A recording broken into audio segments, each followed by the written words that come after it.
माता न्यूजमध्ये आपले सहर्ष स्वागत। भाविक पाच विद्यार्थ्यांना नागरिकांनी वाहिली श्रद्धांजली आणि आजच्या धर्मेंद्र प्रधान यांच्या राजीनाम्यावर दिली प्रतिक्रिया।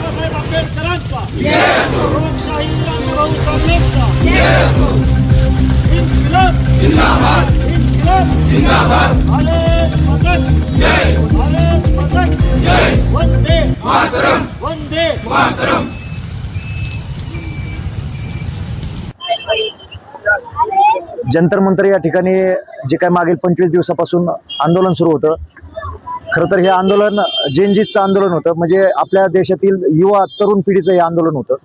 ज्या पद्धतीने या आंदोलनामध्ये तरुणांनी आणि तरुणींनी सक्रिय सहभाग नोंदवला, खरं तर एक नवीन आशा पल्लवित या सर्व आंदोलनातून झालेली आहे।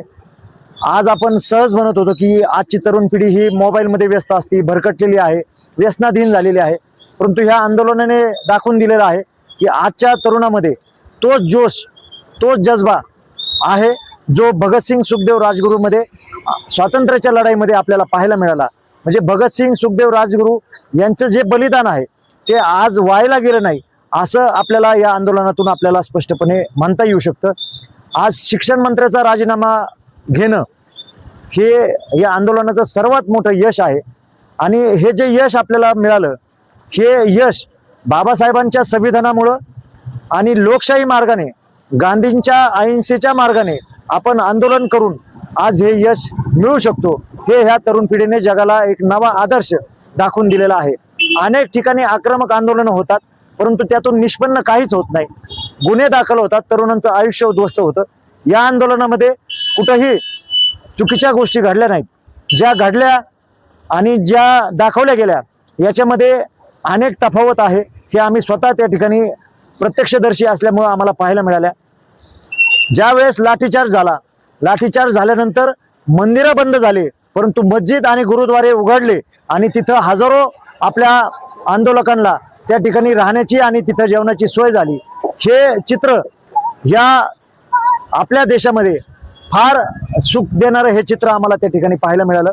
एकाच ताटामध्ये मुसलमान, शीख, हिंदू हे सर्व समाज, जाती धर्माचे लोक एकत्रित त्या ठिकाणी जेवत होते, एकत्रित राहत होते, एकत्रित खात होते।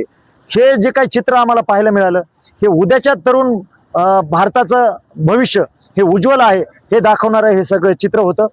तरुणांच्या या लढाईला यश मिळालं आणि ते यश ज्या पद्धतीने तरुणांनी प्राप्त करून घेतलं, हे खरोखर जगामध्ये या सगळ्या आंदोलनाचं कौतुक त्या ठिकाणी होत आहे। आजही संवैधानिक मार्गाने आपण आपल्या मागण्या मान्य करू शकतो, हे या आंदोलनाने दाखवून दिलेलं आहे।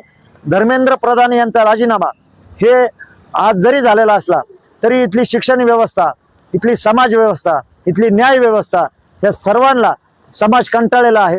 या सगळ्यांमध्ये आता अपडेशन गरजेचं आहे। हे सगळी व्यवस्था अपडेट करण्याचं काम इथल्या युवा पिढीने भविष्यात करावं आणि हे करण्यासाठी त्यांनी मोबाईल बाजूला ठेवून पुस्तकं हातामध्ये घेणं गरजेचं आहे। वाचन संस्कृती लुप्त होत चाललेली आहे, वाचनालय बंद होत चाललेले आहेत। पुन्हा एकदा हे सगळं नव्याने तरुणांनी पुढे येऊन रिफ्रेश केलं पाहिजे। आपण मोबाईलचं ॲप अपडेट करतो 3 महिन्याला, परंतु आता नॉलेज अपडेट करणं गरजेचं आहे। मोबाईल कमी करून वाचन तरुणांनी केलं पाहिजे, हाच संदेश या निमित्तानं आपल्या माध्यमातून देतो। हा लढा आपण सर्वजण जिंकलेलो आहेत, परंतु लढाई अजून संपलेली नाही। म्हणून इथून पुढं ज्या ज्या वेळेस अशा चुकीच्या गोष्टी घडतील, युवा पिढीने न घाबरता खंबीरपणे संवैधानिक मार्गाने ही लढाई लढली पाहिजे, पुढे आलं पाहिजे आणि व्यक्त झालं पाहिजे। हा संदेश आपल्या माध्यमातून देतो। धन्यवाद। जय जिजाऊ, जय शिवराय, जय भीम, इन्किलाब जिंदाबाद।